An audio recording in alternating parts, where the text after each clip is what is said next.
Ja, hej, jeg hedder Gitte Engse Karp, og uddannelsesvejleder i Tønder Kommune og vejleder blandt andet 9. klasserne. Når du går i 9. klasse, så skal du til at tage stilling til, hvad du vil efter 9. Du har mulighed for en 10. skoleår, du har mulighed for en ungdomsuddannelse, det kan være en erhvervsuddannelse, også det, der kaldes en EUD, eller det kan være en gymnasial uddannelse. Det kan også være, at du tænker på high school, eller på at komme ud og arbejde, eller noget andet. Du skal bare være i aktivitet. I løbet af 9. klasse får I alle sammen kollektiv vejledning, hvor jeg kommer ind i klassen flere gange og fortæller jer noget i forhold til uddannelse og hvilke muligheder der er. Derudover vil der være individuel vejledning. De unge, der ikke er uddannelsesparat, vil få individuel vejledning løbende på mit kontor. Og de andre, de der er uddannelsesparat, de kan få vejledning gennem e-vejledning eller ved åbent hus vejledning, hvor vi sidder hver torsdag fra kl. 14 til 17, og det foregår både på Tønder Overbygningsskole, grundskole, det foregår i Løgumkloster, det foregår i Skærbæk, og det foregår i Toklund. Så der er man altid velkommen fra 14 til 17 om torsdagen. Og det gælder selvfølgelig både de, der er uddannelsesparate, og de, der ikke er uddannelsesparate, også gerne forældre.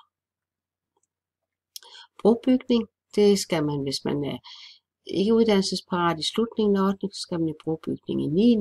og det skal man i en uge, og man kan komme det i 2 uger. Og der kan man så snuse lidt til uddannelse og hvad der kræves at gå på en ungdomsuddannelsesinstitution og se, hvad uddannelse man måske kunne have lyst til.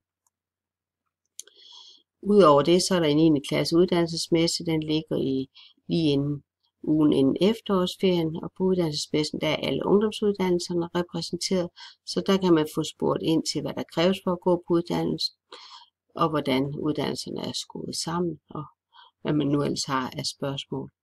Der er også virksomheder repræsenteret, hvor man kan få lidt at vide om, hvad de kræver af deres medarbejdere, og hvad de kræver af en lærling, og hvilke ungdomsuddannelser de eventuelt har, de kan tilbyde på virksomhederne. Så er der praktik i 9. klasse, og det var en uge, og det er lidt forskelligt fra skole til skole, hvordan og hvornår den uge ligger. Men det er sådan, at man får noget vejledning fra vejlederen, og derefter så skal man så selv ud og finde en virksomhed, man gerne vil være i praktik hos, og lave en aftale med dem.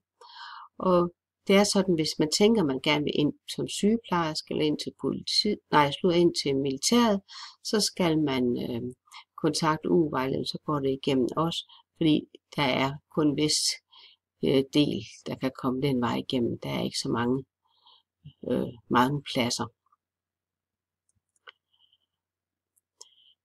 I 9. klasse skal man også vurderes, om man er uddannelsesparat. Det skal lærerne have gjort inden 1. december. Det gælder både på det faglige, sociale og personlige. På det faglige er det sådan, at man skal have 0,2 i gennemsnit både i dansk og i matematik, for at komme i gang med en erhvervsuddannelse. Og på gymnasiet, jamen der skal man selvfølgelig have et niveau, der er fagligt ok i forhold til gymnasiet. Hvis man på en af pindene, det faglige, sociale eller personlige, ikke er erklæret ikke uddannelsesparat, ja, så kan man ikke sådan umiddelbart bare komme i gang med den uddannelse, man gerne vil.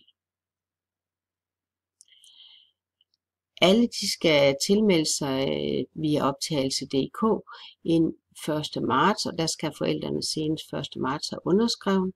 Der tilmelder man sig også, hvis man vil i 10. klasse, men ellers hvilke ungdomsuddannelse man gerne vil på. De, der ikke er uddannelsesparate, har mulighed for at få deres parathedsvurdering prøvet på den uddannelse, de så ønsker at komme på. Og de, der ikke er uddannelsesparate, laver også optages.dk i samarbejde med UU-vejlederen. Hej.